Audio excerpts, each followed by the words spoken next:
I spent a week backpacking alone in the Grand Tetons last year. It was the day of my 20th birthday when I was about halfway through the trail, which means I was the farthest point into the backcountry and miles from any civilization. That day I hiked farther into the day than normal to cover as much distance as I could.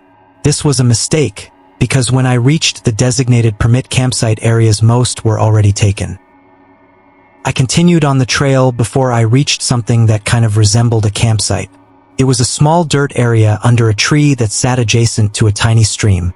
I was uneasy about the spot, but it was getting too dark to find another one.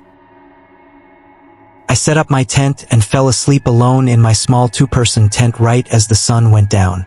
A couple hours later, I woke to the sound of a twig snapping. I thought it was a squirrel or a marmot, so in a sleepy daze I hit the side of the tent to scare it off. Then there was a sound like something hit back. It frightened me, but I decided it must have been a branch or something that fell from the tree. I was still exhausted at that point and went back to sleep. Not long after I was woken by more twigs breaking, but this time they were noticeably steps and loud ones at that.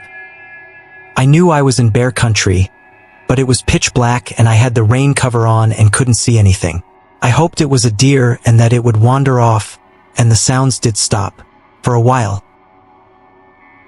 About 30 minutes later, the same cracking sounds of twigs on the ground were moving the other direction. That's when it stopped and sniffed my tent. It had thunderous breaths, and there was no doubt in my mind now that it was a bear. I had nowhere to run, and all I had to defend myself with was a pocket knife and a can of bear spray.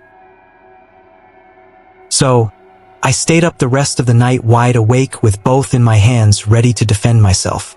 I stayed around my tent for 5 terrifying hours, infrequently walking, sniffing, and, at one point, scratching at my tent. It wasn't until the sun came up and the sounds stopped that I had the courage to bolt out of my tent, and as far away as I could get. When I looked back, there was no sign of a bear, but when I finally returned to my campsite, there were massive paw prints in the dirt surround it. It was the most terrifying night of my life.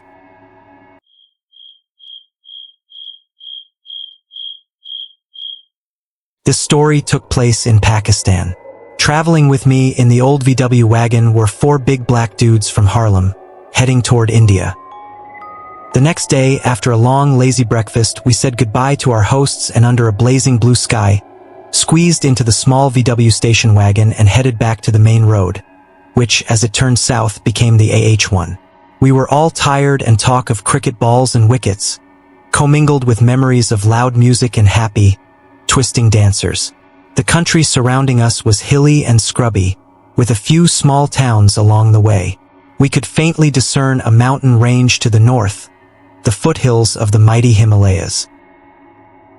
By mid-afternoon, we were getting sleepy, as there had been little rest the night before.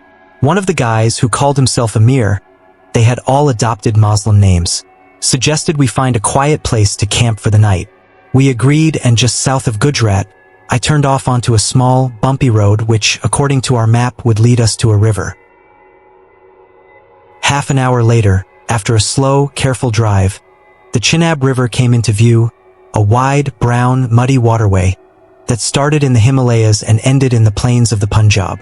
The road became a track and then fizzled out next to the river. I followed what was basically a footpath another half a mile, tall grass brushing both sides of the car. It was like driving through a wheat field. We found an area near the riverbank that was flat and clear, with many small rocks scattered on the ground. It was peaceful and quiet, no one around, some exotic birds singing in a nearby grove of bushy trees. After clearing some stones, everyone gathered bunches of the tall grasses to make beds for our sleeping bags. A ring of rocks was constructed and a fire lit, over which we heated battered pans of rice and vegetables. The sky darkened and the stars came out in their multitudes and gazed down on this remote place and this unlikely group of friends. A gently flickering fire, for black guys from Harlem and a lone white hippie, miles from anywhere, sitting around the flames, philosophizing and imagining a wonderful world out there, a world of hope and peace. The flames died down and all that was left were a few glowing embers as, one by one, We unrolled our sleeping bags and lay down on our makeshift grass mattresses, gazing up at the glistening night sky, the peaceful sound of the river burbling nearby. We fell asleep, alone with our thoughts. I woke a few hours later to take a pee and wandered sleepily down to the river, 100 yards away. All was quiet, nothing moved, and the darkness was only broken by the dim glow of the few embers. As I started to make my way back, I heard a noise off to my left. I stopped, and so did the sound. I turned my head slowly, my body rigid and 50 feet away. Just level with the top of the 3 feet high grass were 2 red eyes, unblinking, unwavering, staring straight at me. I stared right back, not moving, certain muscles in my body tightening. There was a low snarl, then the eyes disappeared, along with a soft rustling in the grass. I could faintly see the top of the grass moving, as whatever it was backed off a few yards. I slowly moved forward, and as I looked ahead, there was a soft whisper to my right, and again 2 eyes looked menacingly at me. I was scared, very, very scared. In fact, bloody scared. I stopped moving and stared intently back at the eyes to my right. Suddenly there was a movement, stealthy, menacing, and 2 more eyes appeared next to the animal already watching me. I didn't know if it was the first one which had moved to my right or a different animal. In fact, I didn't know how many were out there and whether I was surrounded. I slowly bent down, never taking my eyes off them, and felt around for a stone or rock. I found one and wrapped my fingers around it. Standing up slowly, I could see the 2 pairs of eyes, still off to my right, but much closer, maybe 30 feet away, and slowly moving in. I could hear their breathing and smell their musky odor. Suddenly a deep, primeval growl, threatening, intimidating, perhaps a signal to attack. I stood up and hurled the rock in their direction. Like a switch being thrown, both animals disappeared, muffled, throaty growls echoing in the dark. I sprinted the last few yards to our campsite and shook the sleeping bodies circling the almost dead fire. Wake up, guys. Hey man, what are doing? What's up, John? Stop shaking me. Come on, man, I'm Todd. Go away. No, listen guys. There are some animals out there and I think they're surrounding us. We need to get the fire going and take turns on watch. What you talking about? Asked Muhammad, whose given name was Richard. Look, I just went to the river to pee and a bunch of animals were staring at me. About 50 feet away when I started to walk back. I stopped and threw a rock at them and they ran a little way. But they may be nearby. They probably came to the river to drink and picked up our scent. Muhammad stood up, his 6 feet 7 inches height giving him a distinct advantage as he peered out into the darkness. Man, I don't see nothing out there. You just imagining it, man. Go back to sleep. No. Listen, we're making noise here, they're lurking out there, but whatever they are, they're not going to show themselves while we're active. We need to get the fire going big again. I'm telling you, this is not a good thing happening here. Well, why do you think they were, man? Lions, tigers, giraffes, huh? No one believed me and I could understand why. We hadn't seen any wildlife driving to the river and nothing had bothered us while the fire was roaring, and we were talking and laughing. But for the past few hours, the fire had died down and we were all asleep. I knew what I saw. No, don't be stupid. If they were lions or tigers, we'd all probably be dead by now. They looked to be about the size of a big dog. Could be a pack of hyenas or jackals.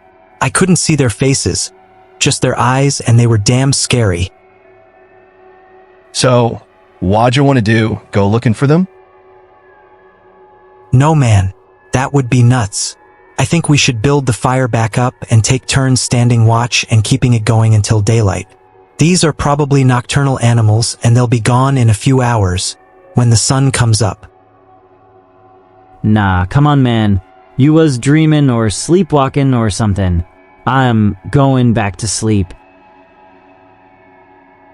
Everyone thought I was crazy, just seeing things. I couldn't convince them of our predicament. Okay guys, have it your way, I said, as I gathered my sleeping bag.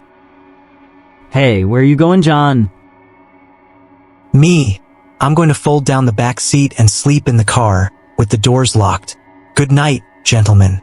Don't wander off by yourselves. They stood around nervously, as I climbed into the car and covered myself with my sleeping bag. Amir came over and tapped on the window. I rolled it down a few inches. Hey, John. He whispered. This for real, man? You not living us now? No, I know what I saw. If you guys feel secure, that's fine. You don't believe me, you don't think it's a good idea to get the fire going. That's up to you. I feel safe in here and I'm going to sleep. See you in the morning. I hope. With that, I rolled the window up and burrowed into my sleeping bag, scrunched up in the small car. 2 minutes later, the car rocked and creaked as something climbed up the bonnet onto the roof. My first thought was that one of the animals was brazenly hunting for food, but as I heard muffled cursing from above my head, I realized it was Amir, looking for a safe place to sleep. He had apparently forgotten that there was a roof rack and there was no way he could sleep up there. I rolled down the window again as he peered in. Hey, John. We all a bit uptight right now. What should we do, man? He asked, his eyes wide with fright. Like I said, just get the fire blazing and take turns staying up for an hour at a time. I doubt they'll come close, but make sure you've got some rocks nearby in case you have to scare them off. I added, somewhat mischievously. Right, sure, good idea, man. Thanks. As I rolled the window up and turned over. 2 minutes later, I could see the flames leaping as they piled more and more wood and grass on the fire. I felt sure they'd all be up for the rest of the night, and when I stumbled out of the car in the early morning light, there they were, standing around a blazing, roaring fire that could probably be seen all the way to Lahore, intently looking in all directions. "Morning, gents," I chirped cheerfully. "Sleep well last night?" Nah, we decided to all sit up and have a good talk. said Jamal. It was real pretty here with the fire going, and we didn't see no animals. Right? Well, like I said, with your huge bonfire, nothing was going to bother you. Why don't we go down to the river for a morning swim? I'll keep a lookout for crocodiles. They unanimously declined.